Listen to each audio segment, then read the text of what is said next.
सुभद्रा टंका आसिला नुआ फॉर्म कौन रही अपडेट जाना हेले ताहा पूर्व वीडियो को लाइक करंतु चैनल को नुआ आसीथिले एबे ही चैनल को सब्सक्राइब करी बेल आइकन को प्रेस करी ऑल रे सेट कर रखिबा को जमारे भूलंतु नै। तो चलंतु कौन रही अपडेट जानिबा। सुभद्रा योजना रे प्रथम किस्तिर चतुर्थ पर्याय टंका खाता को आसी सारिछि। चतुर्थ पर्याय रे 18 लाख रु ऊर्ध्व महिला को मिलिछि टंका। आउ किछि हिताधिकारी बाकी रहिथिबा बेले सेमानंकु मध्ये सुभद्रा किस्ती मिलिबा नै सूचना देई सारिछंती उपमुख्यमंत्री प्रभाती परिडा। तेबे द्वितीय किस्ती आसीबा पूर्वरु प्रथम किस्तीर पंचम पर्याय टंका मिली पारे एने इशारा देइथिले उपमुख्यमंत्री प्रभाती परिडा। वर्तमान सुधा 98 लाख महिला सुभद्रा टंका पाई सारिथिबा बेले आउ 2 लाख महिलांको अकाउंट को जिबा सुभद्रा टंका। भाग्यवान 2 लाख महिलांको प्रथम किस्तीर शेष पर्याय टंका मिलिबो। 2 लाख महिलांको मार्च 8 तारिख पूर्वरु ही सुभद्रा प्रथम किस्ती मिलिबा नै सूचना देई सारिछन्ते उपमुख्यमंत्री प्रभाती परिडा। जे माने एबे आवेदन करिवे से माने दुईटी सुभद्रा किस्ती अर्थात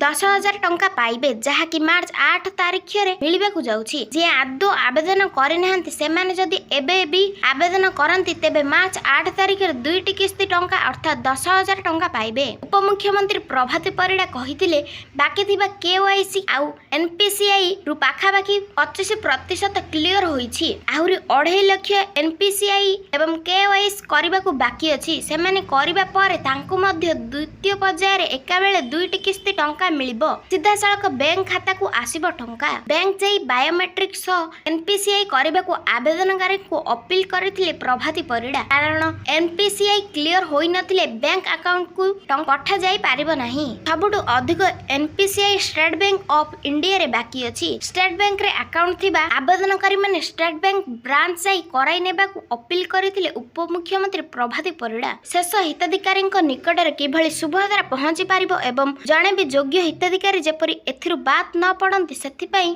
गुरुत्व देउछंती सरकार।